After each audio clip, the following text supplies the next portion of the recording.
Alexander Horwitz. I'm the Executive Director of New Yorkers United for Justice, NYUJ. NYUJ is a bipartisan coalition of 14 local and national organizations, all of whom are deeply invested in bringing common sense criminal justice reform to the Empire State. And the reforms that we advocate for meet a set of special criteria, really unique to NYUJ, that we believe will create permanent positive change for our criminal justice system. And those are reducing mass incarceration in New York State, driving out racism from the criminal legal system, and improving public safety. We've asked you to join us today to specifically talk about the urgent need for wholesale parole reform in New York State. And to drive that conversation, we're joined today by really a fantastic panel of experts in this field who I'd like to introduce before we get started. Those experts include Norman Reimer, Executive Director of the National Association of Criminal Defense Lawyers and Chair of NYUJ, Erin Haney, National Policy Director of Reform and an NYUJ member, Khalil Cumberbatch of the Council on Criminal Justice and a senior advisor for NYUJ, and Jerika Richardson, Senior Vice President of Equitable Justice and Strategic Initiatives at the National Urban League, which is also a member of New Yorkers United for Justice. Coincident with today's press conference, NYUJ is releasing a new and important data set that describes the local costs of parole-related incarceration on a county-by-county basis throughout the state of New York. That data was derived by inputs from the Vera Institute of Justice and from the Comptroller's Office of the state of New York. And along with that data set, we are also releasing an interactive map of the state of New York on our website. People can browse the state, hover over various counties, and see exactly how much taxpayer dollars, how many taxpayer dollars are being wasted by this incredibly broken system of parole in New York State. In short, New York's parole system is expensive, it is broken, and it is racist. And we're going to talk specifically today about the costs of this system, both in economic terms, but also, of course, in human terms. And I'd like to run through some information right now that helps build that case so that everyone can understand why the time is now for parole reform, why legislators must act on this issue this year, and why New York State so desperately needs this wholesale reform to this system that has not been properly examined or rectified for its role in contributing to mass incarceration. So first, what do we mean when we say New York's parole system is broken? What we mean by that is that the New York's parole system does not serve its function. It does not do its job. Parole in New York State was originally devised and designed to be a state-sponsored system of reentry, a way to bring people home from incarceration permanently and safely so that they could become contributing members of their societies, of their communities, and supportive members of their families. Instead, New York's parole system is a reincarceration machine. And the key driver of reincarceration in parole are technical parole violations. Technical parole violations are not crimes.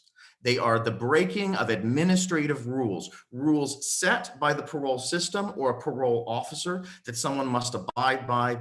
These are not new crimes. These are not criminal activities. Technical parole violations come in all sorts of flavors.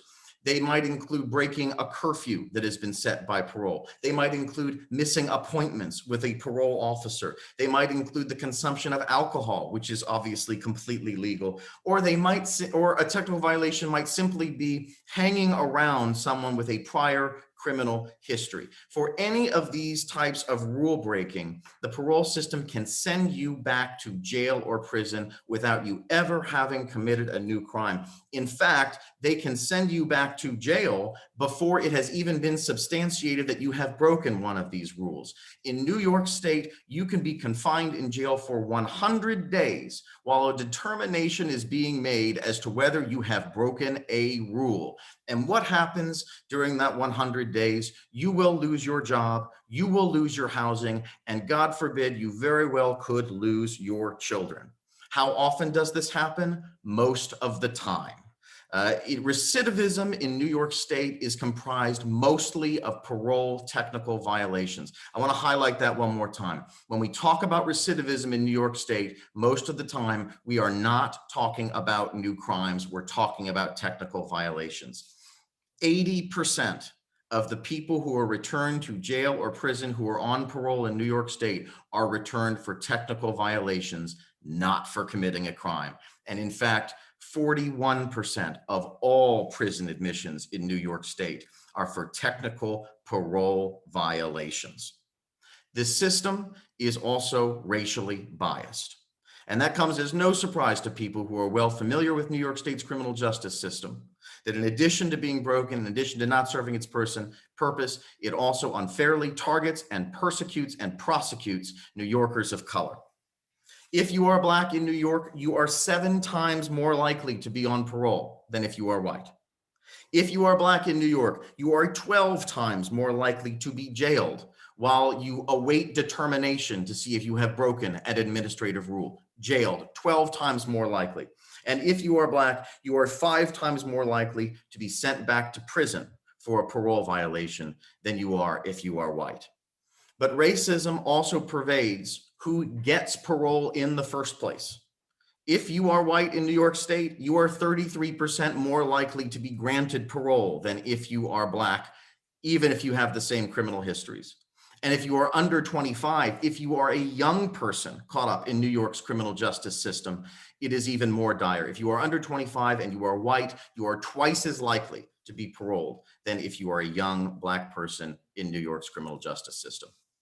So, what does New York pay for this incredibly broken and racially biased system? The New York State taxpayers spend $659 million a year of their earnings, of their wages, of their taxes on needless incarceration for technical violations that shows no positive impact on public safety. A true waste, a pointless system that targets Black and brown New Yorkers. And we have broken that enormous number in the midst of a financial crisis down to the county level. $659 million statewide. And here's what it looks like at the local level. In Cayuga County, $550,000 of taxpayer money is spent every year on technical violations.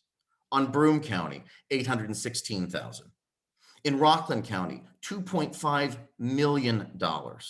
In Albany, $3.7 million of taxpayer money is spent on incarceration for technical violations. In Westchester, across 3 facilities, $4.8 million. In Onondaga County, $7 million. In Nassau County, $7 million. In Suffolk County, $7 million. In Erie County, $10 million. In Monroe County, $12.5 million.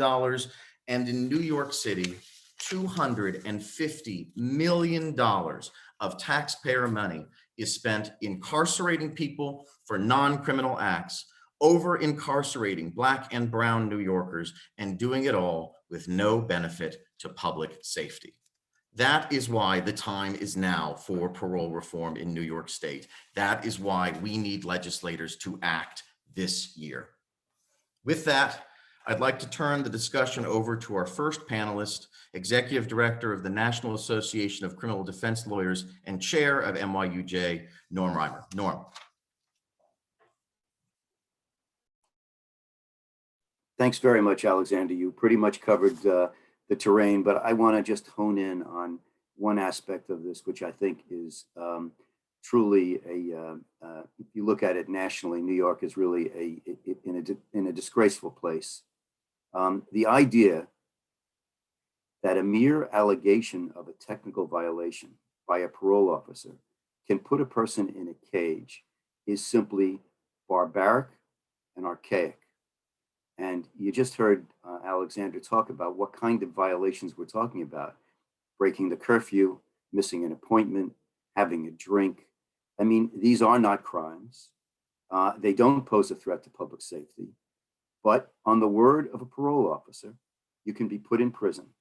And you can be put in prison for 15 days at a minimum, with no right to have a lawyer appointed to represent you, no ability even to get before a judge, and then an additional 90 days after a preliminary determination before you can even see an administrative judge.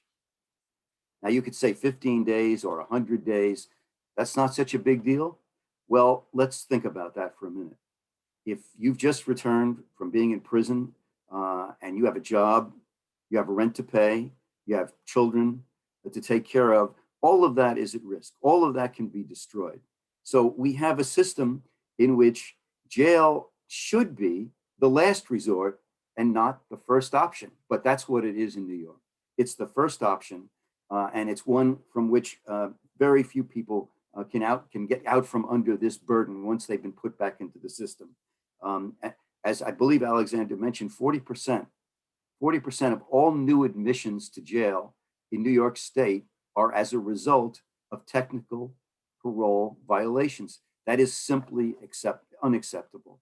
And he gave you the stats on the disparate impact on Black and Latinx. It's perpetuating a system which itself is fundamentally racist from the beginning. And it doesn't have to be that way. There are more than 30 states that have enacted parole reform in the country. 24 states have done away with the use of incarceration as a penalty for a technical violation. And what we see is when people have been violated because of these technical violations, recidivism goes up. They're more likely in the future to commit crimes. And it's logical. Why? They will have lost their jobs. They will have lost their opportunity to successfully re-enter. It's a cycle of despair, and it has to be broken, and it has to be broken now. And New York shouldn't be the laggard. I think New York is in 2018 put almost 7,500 people in prison for technical violations, which is more than any other state except Illinois. And you have a state like South Carolina, as far back as 2010, a decade ago, they stopped using jail and used administrative sanctions for non-compliance, non-criminal violations. And as a result, they had a 46% decrease in the number of people that were sent back to prison. That's what we need to do in New York. We need to catch up to South Carolina. It's time we do that. Thank you very much, Norm. I'd now like to introduce Erin Haney, National Policy Director of Reform Alliance, which is a member of the NYUJ Coalition. Erin. Thank you so much. Reform Alliance is a proud member of NYUJ, and part of what I'm going to talk about for just the next few minutes is really the human cost.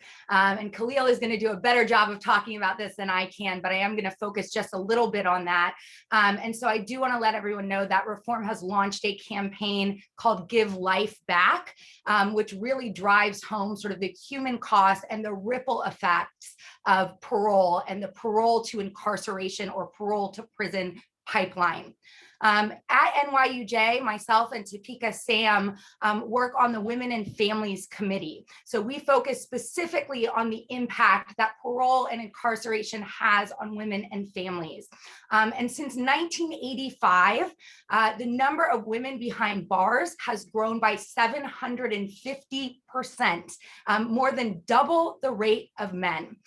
So historically, when we've been talking about people behind bars, we have often focused solely on men, and therefore our reforms have often focused solely on men.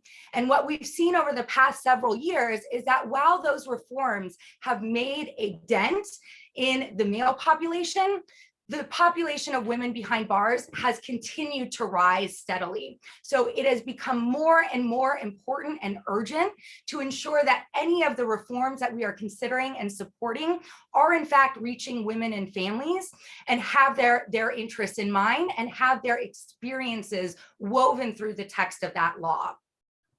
Parole is an example of something that has incredible ripple effects. So we've been talking quite a bit about the actual financial costs and individuals who themselves are caught up on parole. Another thing that we absolutely have to consider is what it means for loved ones of people who are on parole, what it means if you are on parole and trying to care for a loved one. Many of the conditions that both Alexander and Norm laid out in terms of conditions of parole that you have to abide by or be threatened with reincarceration conflict directly with the ability to give care. This is especially important when we know that over 80% of women behind bars are mothers. And in fact, most of them identify as the primary caregiver, which means when they're coming back into the community, into a system that is ostensibly there to support them and help them re-enter, instead, what we've done is we've created a system that is at direct odds with their ability to be a part of their family, to be a part of their children's lives. And in addition to what it does with caregiving, it also has tremendous effects on children. So even on children that themselves aren't caught up in the criminal justice system, having a parent who is incarcerated has drastic and traumatic effects. There are over 100,000 children in New York who have a parent who is incarcerated.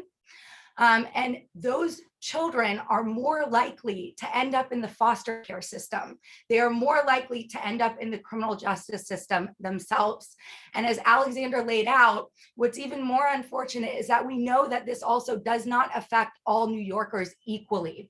It disproportionately impacts New Yorkers of color. What we've had for a very long time with our parole system, when we look at technical violations, is we have really fallen into this false narrative that more justice has to mean more punishment. Right? We know that over 85% of women behind bars have a history of sexual abuse and are seeking treatment for that trauma. Yet when they re-enter and come into the community, none of that treatment is offered. And instead, what we see again is less justice, but more rote punishment. It doesn't work for women. It doesn't work for families. It doesn't work for communities. There has never been a more important and urgent time to do this, not only for the men and women who are behind bars awaiting parole, and for the men and women who are re-entering into communities on parole with these unworkable conditions, but also for the generations to come that are impacted by having their family members on parole. Thank you so much, Erin, and thanks for providing that essential perspective on the need for parole reform. I'd like to turn now to Khalil Cumberbatch, the Counsel on Criminal Justice and a senior advisor to NYUJ and a very well-known advocate in this space. Khalil? Thank you, Alexander, and thank you, Norm and Erin, for laying out a field in front of us that is, unfortunately, for someone who is on parole, someone who is trying to survive the rigmarole of not only being on parole, but also having a felony conviction and trying to navigate life. It can be extremely daunting. And so thank you for laying that out. I just wanted to just kind of pinpoint a couple of items. And then I just wanted to share just two very brief stories with you of my experience on parole in New York State. So, you know, a person who is on parole all too often is someone who has not only a felony conviction, but also someone who has served time in the New York State prison system. A person who's leaving prison all too often, despite what a common narrative is, does not want to go back to prison. Most people who have exited prison, who have served their time, want to successfully re-enter into society. However, parole all too often is not viewed as what it was meant to be, which is a partner in that person's re-entry. For example, when a person all too often goes to parole, when they meet with their parole officer, whether that's in a parole office or at their residence, the line of questioning is never really one from a helpful perspective. It's all too often one that is perceived as a grilling of some sort. You know, tell me if you've had any police contact. Tell me if you use any drugs. Tell me if you've done anything bad right now before I find out and give you some form of a punishment, as opposed to it being, you know, tell me how you've struggled over the last 2 months since I saw you. How can I be helpful to you in your reentry? How can I help you succeed and therefore make my job easier and therefore increase public safety to make your time on parole as successful as possible? And so if you think about that for a second, that is a daunting task mentally for someone who is on parole trying to juggle life. And it really permeates into every single sector of a person's life. So everything from housing, when a person applies for housing, especially in New York City, all too often a person will be asked to provide direct answers to the question, have you ever been convicted of a felony? And if so, what was that felony? Or they'll be asked quasi information, which can also give you the same answer. So for example, a credit history. And if a person can't provide a lengthy credit history, all too often that is some form of a flag for a potential landlord that this person has been incarcerated. Same thing with employment. All too often a person struggles with how to come forward with admitting that they've been incarcerated, have a felony conviction, and are on parole, especially if their parole officer is not helping them to be successful during their process. And then last but not least is if a person is struggling with drug or alcohol use, it's easy to say that someone on parole should not use drugs and or drink alcohol. But if you're talking about someone who has quite honestly struggled for a lengthy period of time with the use of drugs and alcohol, then the question shouldn't be, how do we punish you for using that? The question should be, how do we assist you in a harm reduction manner to make sure that you are, again, as successful as you can be on parole while maintaining public safety. So I'll give you two examples of my personal experience on parole. The first one is I was at this point maybe about 4 or 5 months home, and really just trying to get into the habit of checking in with my parole officer, making sure that I didn't miss appointments, also working a full-time job, and just trying to get my life restarted again. And for various different reasons, I just completely forgot that I had a parole appointment. I was literally sitting down at the dining room table with my family when it just dawned on me that I was supposed to be at a parole office. I was in sheer terror because this was exactly the kind of scenario that I'd heard about multiple times while I was incarcerated, of people that missed appointments and were sent back to prison. And so I immediately called my parole officer in a panic and said, PO so-and-so, I completely forgot that I had missed this appointment. I'm sorry. I can come right now, meet you anywhere that you want. You can come to my residence. I'm here right now. And he said, you know what, it's fine.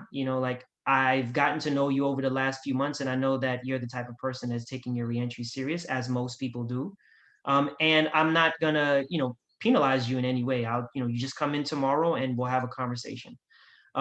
That one speaks to the way that parole should work, the way that parole officers should be able to assess a person's ability to successfully interact with parole and judge them accordingly to that. Unfortunately, as we know, that is not all too often the case. Many people will simply be violated or at least put into detention until an administrative hearing can happen to determine whether that person, was indeed telling the truth or not.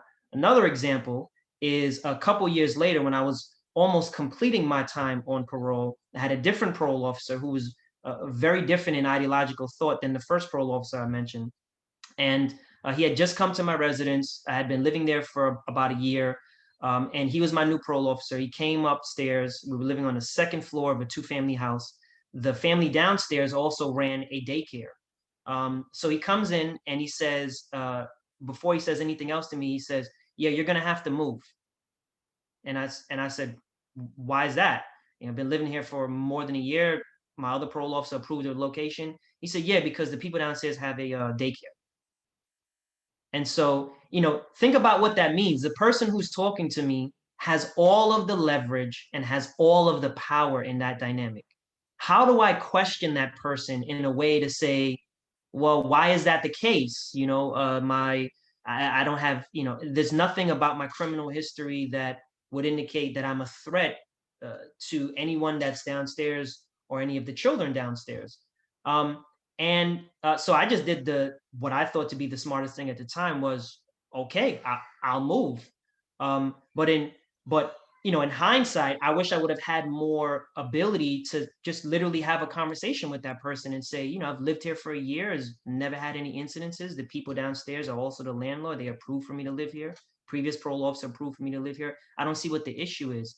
But that parole officer could have made that a very big issue. It's a good thing that it kind of just went away. He never brought it back up because I believe largely that he didn't really have a ground to stand on. He was just really trying to just assert his power and his leverage over me in a way that he was trying to set the dynamic for our kind of interactions by saying, look, I'm in control here. I'll tell you where you can live, when you can live there, when it's time for you to move, if you can have a job, when you can go to work, when you can't go to work, on top of having the ability to, for any reason that I say, detain you all over again and take you away from your family and your community that you're trying to give back to. So I'll stop there, but really just trying to highlight how, as a person trying to navigate this system of parole, even after you served your sentence, can be one that's extremely daunting, and all too often is one that is insurmountable for people that have all of the best intentions to do well on parole, but are not really matched on the other end by a parole officer. Khalil, thank you so much, not only for providing the broader perspective as an advocate, but for sharing that personal experience of what this has been like for you and for your family. I'd like to turn finally to Jerika Richardson, the Senior Vice President of Equitable Justice and Strategic Initiatives at the National Urban League. The National Urban League, also a member of NYUJ, for her remarks. Jerika? Good morning, and thank you, Alexander. And thanks to you, Khalil, for sharing your experience and your work. And thanks to all the members of the New Yorkers United for Justice gathered here today for giving me the opportunity to provide some important context. The racial injustice in our parole system isn't simply a matter of over-incarceration. It's often a matter of life and death. Aggressive over-policing in Black communities creates a vicious cycle in which Black people are more likely to be on probation or parole, leading to greater opportunities for technical violations, which leads to more interactions with police. As recent events have made far too clear, every interaction between police and a Black person, especially a Black person accused or suspected of wrongdoing, carries far too high a risk of that Black person's death. Black Americans are 6 times as likely to be killed as whites. All have had, all we have to do is look at the case of Jaquan Light in North Carolina, who died as a result of a parole violation. Structural inequalities in Black and Brown communities, higher poverty rates, fewer opportunities, make it harder for Black and Brown people on probation and parole to meet their supervision requirements. For example, a common condition is in order to stay away from other people who have a felony conviction. But because of aggressive over-policing and racial bias in the justice system, 1 in 3 Black men have a felony conviction. Nationally, Black people are 4 more times as likely to be under parole supervision than white people, 19% more likely than white people to have their parole revoked for a new offense, and 50% more likely than white people to have their parole revoked for a technical violation. Even in this pandemic, looking at COVID-19, we've seen the increase in deaths. They've skyrocketed. And the very first person that lost their life at Rikers Island last year was because of a technical parole violation. We urgently need to reform New York's costly and unjust parole system. But just as urgently, we need to confront the systemic racism and aggressive over-policing that puts far too many people into the system in the first place. Thank you. Jerika, thank you for putting New York's system into that broader context for us and for highlighting the drivers behind it, including and especially systemic racism, not just in our system, but in our society at large. That concludes the remarks on, again, NYUJ's stance that the time for parole reform is now, and the need is incredibly urgent in New York across all of these dimensions. At the center of that need is the enormous cost of human life, family integrity, people's ability to move on from histories of incarceration and to be free in our society. And around that is an enormous waste of resources, of dollars, of taxpayer earnings that could be used in dozens of other ways to support these communities instead of persecuting and prosecuting them. At this time, we'd like to open the floor to any questions from our guests at this conference. We'll be happy to answer them now. If you have specific data requests, you can also follow up with those questions through SKDK, and we will endeavor to get you those data points that you may need. Are there any questions? Hi, yes. My name's Kate Lisa. I'm a reporter in the state capitol. I've been following any kind of issue with the state's incarceration system. And I do have one question about this for anyone. When I've reported on this in the past, the governor's office will like to, I guess, try to talk it up of, oh, how they've changed the state's parole board. They've increased the diversity on it. I think there's still 3 vacancies, if I'm not mistaken, but they really like to talk about that, about how with increasing the diversity of the people on the panel, that is improving this issue. Can you discuss, is that true? Has there been any improvement there? I'm just looking for what the other side of this issue may use as an argument and to counter that. Sure, I can kick us off there, and then I welcome, of course, comments from the rest of the panel. Increasing representation of impacted communities and people who are making decisions in this system is, of course, essential.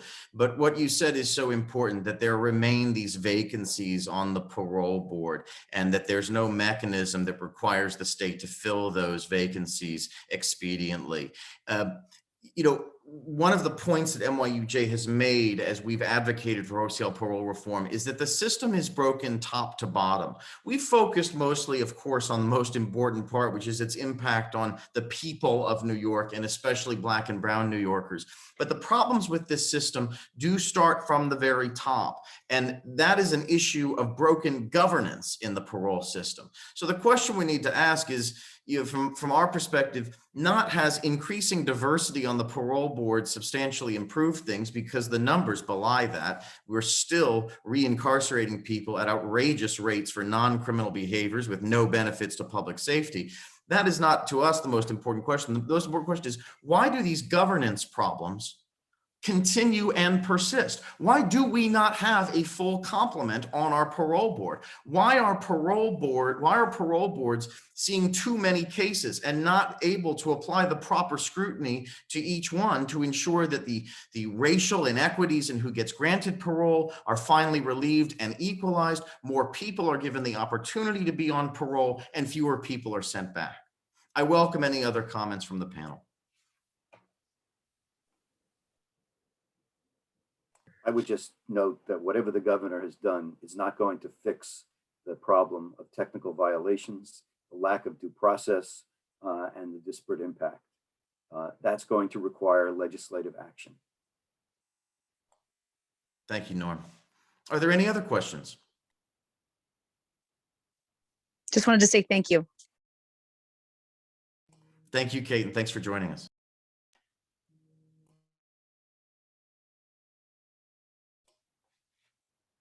Any other questions?